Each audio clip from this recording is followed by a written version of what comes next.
ഇന്ന് ഞാൻ വളരെ പെട്ടെന്ന് തന്നെ ഉണ്ടാക്കിയെടുക്കാൻ പറ്റുന്ന പനീർ എഗ് റോസ്റ്റ് ആണ് ഉണ്ടാക്കാൻ പോകുന്നത്. അതിനു വേണ്ടിയിട്ട് ഞാനിവിടെ ചെറിയ 6 സവാള നീളത്തിൽ അരിഞ്ഞെടുത്ത് വെച്ചിട്ടുണ്ട്. പിന്നെ വലിയൊരു ക്യാപ്സിക്കവും വലിയൊരു ക്യാരറ്റ് ഗ്രേറ്റ് ചെയ്തതും എടുത്തിട്ടുണ്ട്. പിന്നെ വേണ്ടത് 2 പച്ചമുളക്. പച്ചമുളകൊക്കെ ഓരോരുത്തരുടെ എരിവിനനുസരിച്ച് കൂട്ടുകയും കുറയ്ക്കുകയും ചെയ്യാം. പിന്നെ ഇതിലേക്ക് വേണ്ടിയിട്ട് ഞാൻ 200 ഗ്രാമിൻ്റെ പനീറും എടുത്തിട്ടുണ്ട്, 6 മുട്ടയും എടുത്തിട്ടുണ്ട്. ഈ മുട്ടയുടെയും പനീറിൻ്റെയും അളവൊക്കെ ഓരോരുത്തർക്ക് ആവശ്യത്തിനനുസരിച്ച് കൂട്ടുകയും കുറയ്ക്കുകയും ചെയ്യാം. ഞാനിവിടെ പനീർ ചെറിയ ക്യൂബ്സ് ആയിട്ടാണ് കട്ട് ചെയ്ത് എടുത്തിരിക്കുന്നത്. ഇനി ഇതെങ്ങനെയാണ് ഉണ്ടാക്കുന്നതെന്ന് നോക്കാം. പാൻ അടുപ്പത്ത് വെച്ച് ചൂടാകുമ്പോഴേക്ക് ഇതിലേക്ക് 2 ടേബിൾ സ്പൂൺ ബട്ടർ ഇതിലേക്ക് ഇട്ട് കൊടുക്കാം.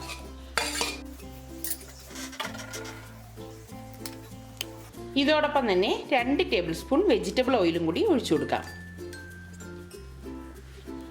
ഇതിലേക്ക് ഇനി എടുത്തു വെച്ചിരിക്കുന്ന പനീർ ഇട്ട് ഒന്ന് റോസ്റ്റ് ചെയ്തെടുക്കാം.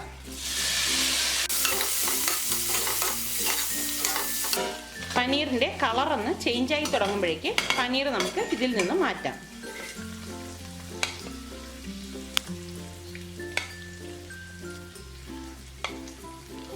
ഇതിലേക്കിനി അരിഞ്ഞു വെച്ചിരിക്കുന്ന സവാളയും ക്യാപ്സിക്കവും ക്യാരറ്റും കൂടിയിട്ട് വഴറ്റി കൊടുക്കാം.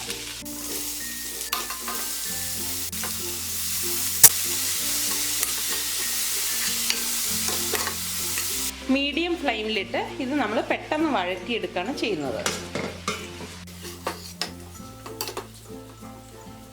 ഇതിലേക്കിനി പച്ചമുളകും ആവശ്യത്തിനുള്ള ഉപ്പും കൂടി ഇട്ട് കൊടുക്കാം.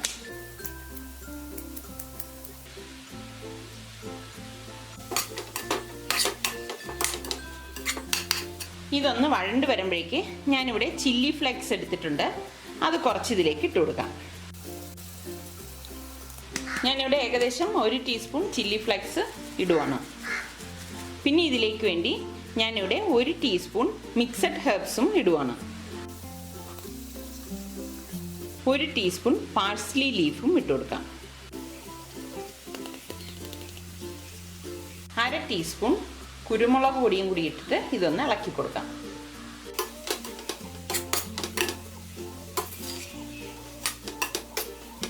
ഇത് നല്ലതുപോലെ ഇളക്കിയ ശേഷം ഒന്ന് പരത്തി വെച്ച് കൊടുക്കാം. ഇതിന് പുറത്തേക്ക് ഓരോ മുട്ട പൊട്ടിച്ചൊഴിക്കാം. മുട്ട പൊട്ടിച്ചൊഴിച്ചിട്ട് ഉടൻ തന്നെ ഇളക്കരുത്.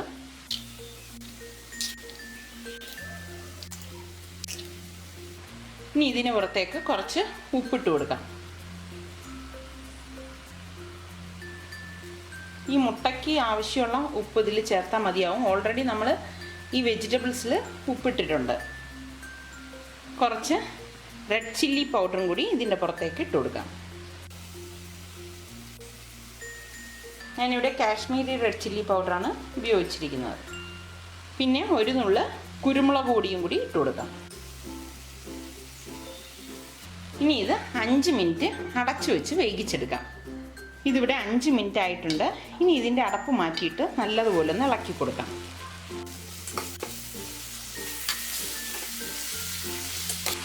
ഇളക്കി നല്ലതുപോലെ ഇത് ഡ്രൈ ആക്കി എടുക്കണം.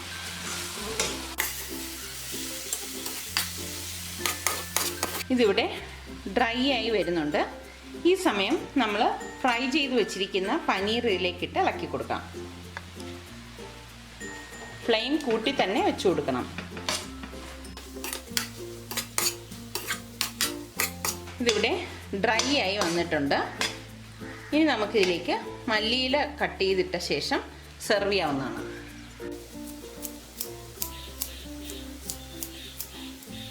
ഇനി നമുക്കിതൊരു സെർവിങ് ഡിഷിലേക്ക് മാറ്റാവുന്നതാണ്.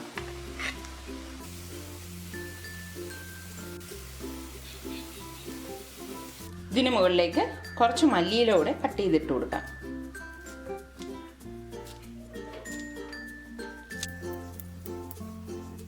പനീർ എഗ് റോസ്റ്റ് ഇവിടെ തയ്യാറായി. ഇത് നമുക്ക് ചപ്പാത്തിയുടെ കൂടെയും ബ്രെഡിന് സാൻഡ്വിച്ച് ആയിട്ടും ഒക്കെ കഴിക്കാൻ പറ്റിയ നല്ലൊരു ഡിഷാണ്. എല്ലാവരും ഇത് ട്രൈ ചെയ്ത് നോക്കി ഇഷ്ടമാണെങ്കിൽ സബ്സ്ക്രൈബ് ചെയ്യുക.